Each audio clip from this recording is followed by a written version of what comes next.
Vamos falar agora de reforma tributária com a presença do advogado tributarista Luiz Gustavo Bichara. Bem-vindo, doutor, de novo aqui conosco. Obrigado, Caio.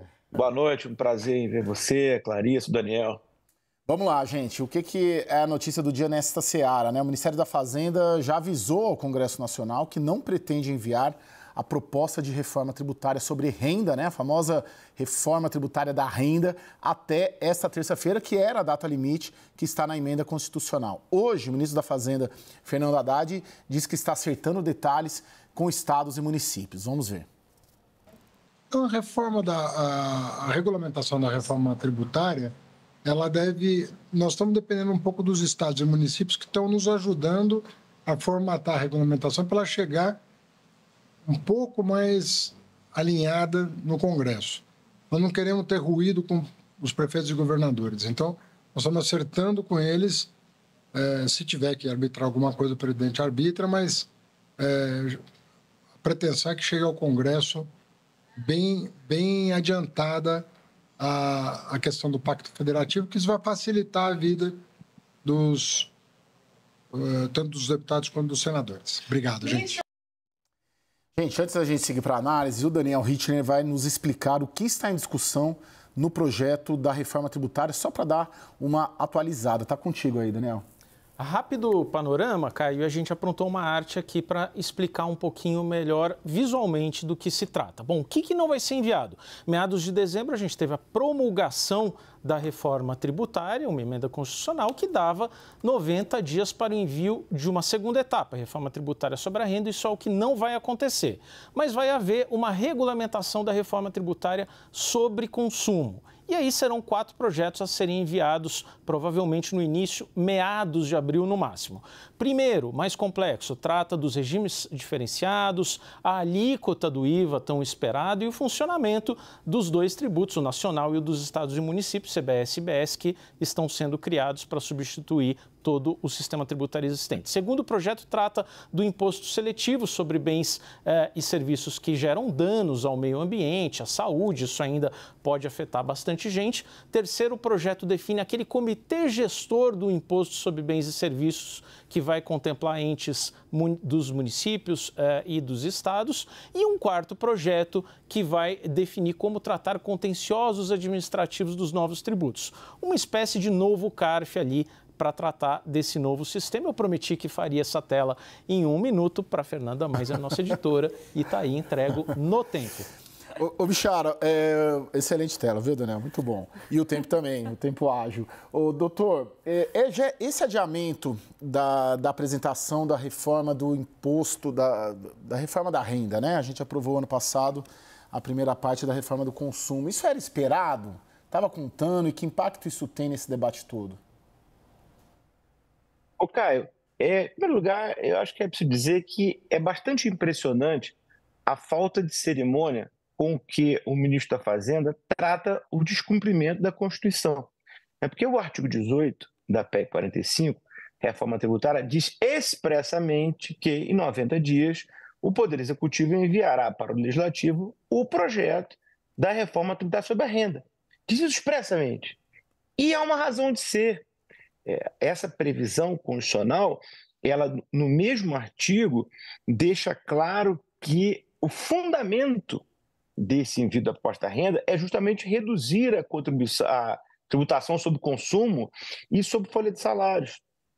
Então, no momento que o Executivo não o faz, ele deixa claro que ele não tem nenhum compromisso com a redução da tributação do consumo, nem com folha. Então, em primeiro lugar, eu acho que da gente chamar atenção, e com espanto e um pouco de indignação, para o descumprimento da Constituição sem a menor cerimônia, né? Que o ministro da Fazenda fala de que ele vai descumprir a Constituição mesmo e ninguém está muito preocupado com isso, né? Se gera um pouco de perplexidade, né? Um pouco de indignação, eu diria. Ô, doutor, mas essa justificativa, precisamos terminar a reforma do consumo antes, ela é uma justificativa factível, assim, aceitável? Daria para tocar Caio, eu diria duas coisas. Então, Caio, eu diria duas coisas. Em primeiro lugar, eu acho que era previsível que as coisas poderiam ter a cavalar e que fosse difícil tocar as duas juntas. Mas isso é um segredo de polichinelo. sempre se soube. Então, eu acho que o Executivo devia ter tido a responsabilidade de lá atrás notar isso e não se comprometer com a necessidade de envio desse outro projeto agora. E, de toda maneira, Caio, eu não consigo ver justificativa simples ou razoável para descumprimento da Constituição. Aí, realmente, é uma coisa que eu acho que deve agredir e deve incomodar todos nós. Clarissa, você mesma estava falando das dificuldades da agenda econômica, você falou bastante também sobre as marcas do governo, a reforma tributária acabou sendo uma marca. Nesta seara ali, o governo colocando isso como uma grande reforma a ser apresentada, mas segurando a renda, ela se insere num contexto de dificuldade do governo, no Congresso? Sua leitura? Sem dúvida nenhuma. Quando a gente está falando da etapa ali da reforma tributária que impacta sobre a renda, a gente está falando também de alguns temas muito polêmicos que podem significar um desgaste intenso para o governo Lula num momento em que a imagem do governo já não está essa maravilha.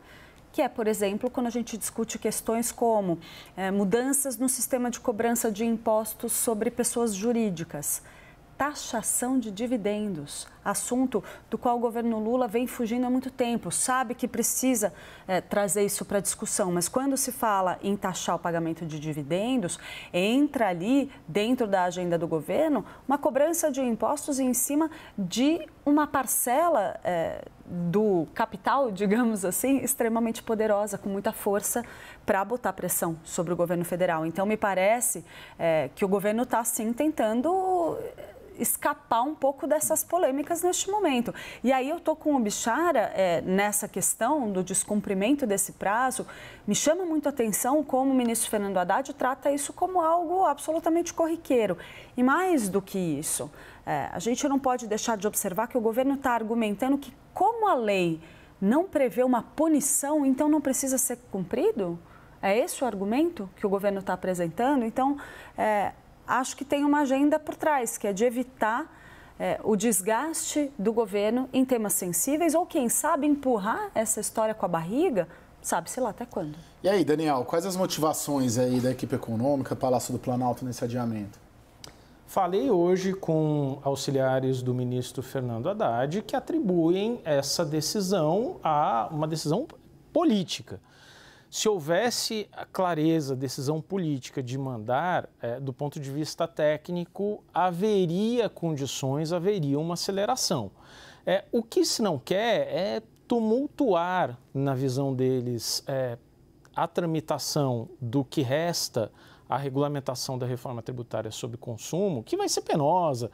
São 3 ou 4 projetos que vão ter dificuldade. Imposto seletivo vai opor muita gente. Tem indústria de bebidas ali, mineração, petróleo e gás, vai ter muita briga ainda, né? Definição de cesta básica nacional, tudo isso ainda vai requerer muita negociação. E entendeu-se que colocar essa outra discussão também muito delicada, tributação de lucros e dividendos, reforma sobre imposto de renda, num ano eleitoral, com toda a questão ali da regulamentação do consumo ainda, e com um pacotinho ali de dezembro, que é reoneração da folha, incerteza sobre o futuro do PERSE, compensações tributárias ainda de forma ainda totalmente indefinida, né, no Congresso, que isso seria poluir demais a agenda e arriscar tudo. Então, fica isso provavelmente para 2025. A lembrança que eu faço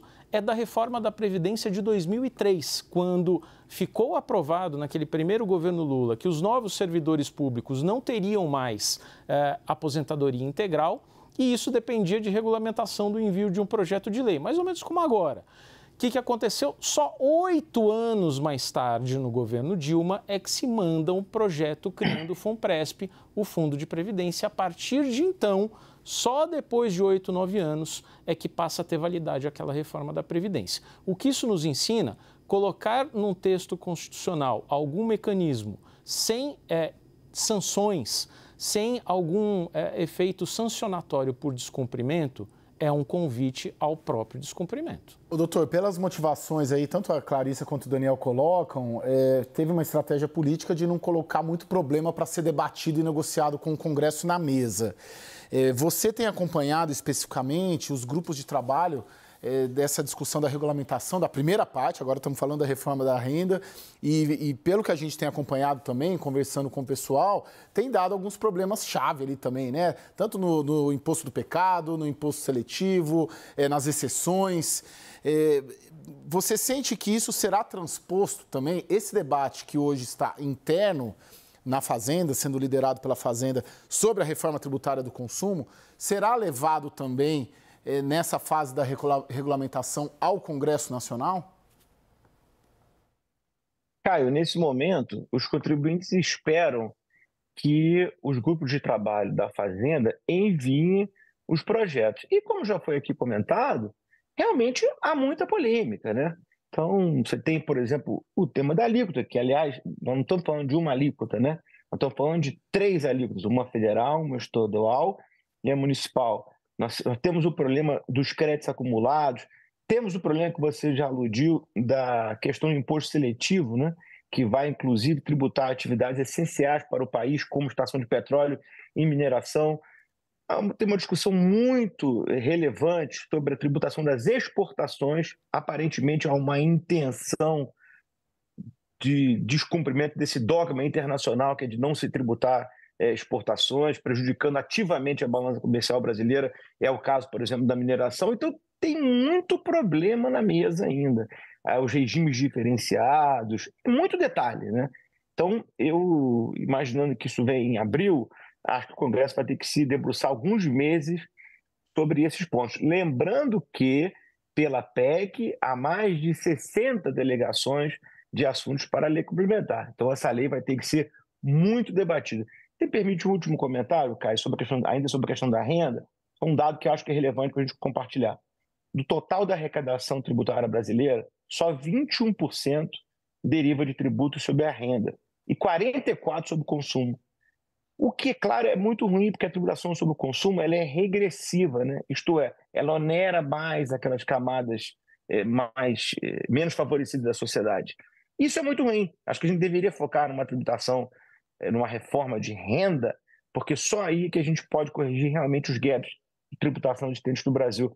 Para você ter uma ideia, nos Estados Unidos, 44% do total arrecadado deriva de renda e só 18% de consumo. E com a reforma do consumo, eu tenho receio que a gente agrave essa situação, aumentando a carga sobre o consumo, enquanto a reforma da renda vai ficando para as calendas. O doutor, só para finalizar, o governo está jogando duro ali nesses debates, nessas comissões temáticas, nos grupos de trabalho, ou tem prevalecido as teses, vamos dizer assim, dos contribuintes? Olha, Caio, um indício que eu achei realmente muito ruim, inclusive para mim uma avaliação representa um certo déficit democrático, é a falta de representação dos contribuintes, né, da sociedade civil nos grupos de trabalho. Os grupos de trabalho são praticamente formados, aliás, são unicamente formados por agentes estatais. Assim, isso me parece um pouco ruim. Eu acho que a gente precisa de uma certa pluralidade nos debates. Agora, a sociedade civil tem se manifestado, tem enviado suas contribuições para os grupos de trabalho, resta saber se elas vão ser efetivamente consideradas. E também, se não forem, eu tenho muita tranquilidade de que esse debate vai ser posto no Congresso Nacional. Aliás, nós não devemos esquecer que as várias frentes parlamentares estão também preparando os seus próprios projetos de lei, né? Então, me parece alta probabilidade que a gente tenha o projeto do governo e que a gente tenha o projeto do Congresso Nacional. Bom, doutor... Oi, Daniel, por favor. Só uma nota de rodapé aqui como curiosidade. No começo do ano passado, o Bernardo Api, secretário extraordinário de reforma tributária, dizia, olha, eu tenho uma missão aqui, mas eu não vim para ficar o governo todo, né? É só até essa reforma tributária ser aprovada. Bom, a primeira parte foi promulgada, só que aí agora a gente vai ter esse ano toda a regulamentação. A reforma da renda já ficou para 2025. No final das contas, vai ficar no governo todo, né? Bom, Clarissa, quer arrematar alguma coisa, né? Não, acho que é por aí. O governo tem uma dificuldade, né, de discutir assuntos polêmicos no momento em que está lhe faltando capital político. Então, eu entendo também, acho que essa argumentação que o o Daniel traz para a gente, vinda do governo, ela faz sentido. Como é que você vai colocar o que está mais difícil para discussão agora se você não tem capital político para fazer isso andar? Corre o risco de ir tudo ladeira abaixo. Clarice, muito obrigado, viu? Obrigada, gente. Foi um prazer estar aqui com vocês hoje. Daniel Rittner, nosso diretor, até já. Não, até amanhã, né, Daniel? Amanhã, inclusive, estou em Brasília, inclusive. E doutor Gustavo Bicharra, muito obrigado, viu? Por entrar aí dos Estados Unidos conosco, viu? Volte sempre, doutor.